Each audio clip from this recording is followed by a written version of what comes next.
नोंथाङा हाहुनि जेंनायाव गोग्लैदों नामा एबा हाहुनि जेंनाखौ नोंथाङा सुस्रांना लानो नागिरदों नङासै? गोजोनथाव खौरां, आसाम सरकारा मोनसे वेब पर्टेल बेखेवदों, जाय वेब पर्टेलनि गेजेरजों नोंथाङा हाहुनि जेंनाखौ गोरलैयैनो सुस्रांनानै लानो हागोन।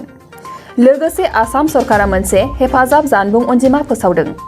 बेनि गेजेरजों नोंथांनि जायखिजाया हाहुनि जेंनाखौ नोंथाङा फोरमायहरनो हागोन। आसाम सरकारा बे जेंनाखौ सुस्रांनानै होनो थाखाय गोरलै राहा लाबोदों।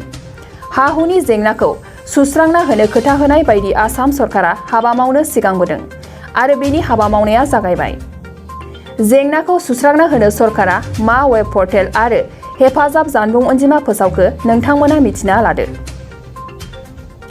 आसाम सरकारा फोसावदों RTPS web portal www.rtps.assam.gov.in web पर्टेलनि गेजेरजों नोंथाङा हाहुनि गासै जेंनाखौ सुस्रांना हाबा मावनो हागोन आरो फोसावनानै होबावदों मोनसे हेफाजाब जानबुं अनजिमा। बे हेफाजाब जानबुं अनजिमानि गेजेरजों नोंथाङा नोंथांनि गासै हाहुनि जेंनानि सायाव जगाजग खालामहरनो हागोन। बे हेफाजाब जानबुं अनजिमायानो जाबाय 180034533574। जायखिजाया हाहुनि जेंनाखौ नोंथाङा बे हेफाजाब जानबुं अनजिमायाव फोरमायहरनो हागोन। बे फोसावनायजों नोंथांनि गासिबो रोखोमनि हाहुनि जेंनाया सुस्रांजागोन। फोसावजानाय वेब पर्टेलाव हाबोब्लानो मा फोरमानलाइसिनि गोनांथि दङ आरो मा मावनांगौ बेखौ गोरलैयैनो मिथिखागोन।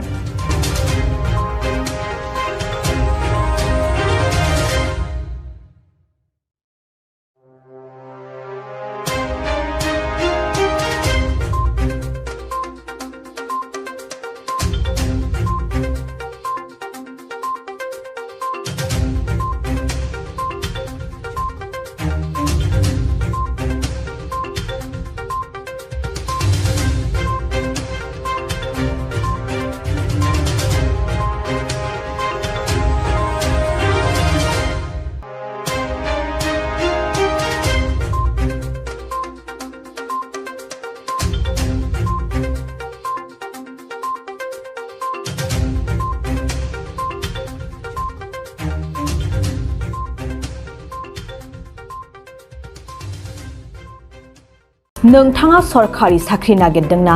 नोंथांनि थाखाय मोनसे गोजोनथाव खौरां। नोंथांनि थाखाय दं एडुकेट पइन्ट, जेराव नोंथाङा सोलोंथाइ लानायनि गेजेरजों सरखारि साख्रिनि गुबुन गुबुन रोखोमनि गोब्राब आनजादफोरखौ उथ्रिसारनो हागोन आरो गावनि आथिङाव गसंथानो हागोन। बे एडुकेट पइन्टआव नोंथांमोना SSC, bank PO, bank clerk, bank SO, UPSC, FSC, defence, railway, state insurance, AAO, ADO एसिस्टेन्टजों लोगोसे स्टेट लेभेल जब आरो माखासे सरखारि साख्रिनि आनजादाव गोनांथि जानाय आयदाफोराव सोलोंथाइ लानो हागोन। मख'नो गोनांदि बे सोलोंसालियाव साख्रिनिल' नङा, बेयाव MBA आरो सैनिक स्कुल बायदियाव एडमिशननि थाखाय एन्ट्रेन्स होनो थाखायबो सोलोंथाइ लानो हागोन। बे सोलोंसालियाव गाहाम थाखो खथानि सुबिदा दं आरो सम मथे नोंथांनि सोलोंथाइखौ बे सोलोंसालियाव होनाय जागोन। बेखौबो मिथिनांगोन दि बे एडुकेट पइन्टआव सोलोंथाइ लानानै बावैसो 2021-22 मायथाइनि SSC GDनि आनजादाव गासै 11 सा सोलोंसाफोरा उथ्रिसारनो हादों।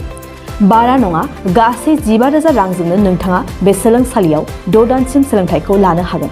बे सोलोंसालिया क'क्राझार, बरपेटा र'ड, गवालपारा आरो बङाइगावआवबो दं। क'क्राझाराव सोलोंथाइ लानो गोसो गुदुं जानाय सुबुंफोरा 700-226-133 9101-536360 700-226-133 9101536360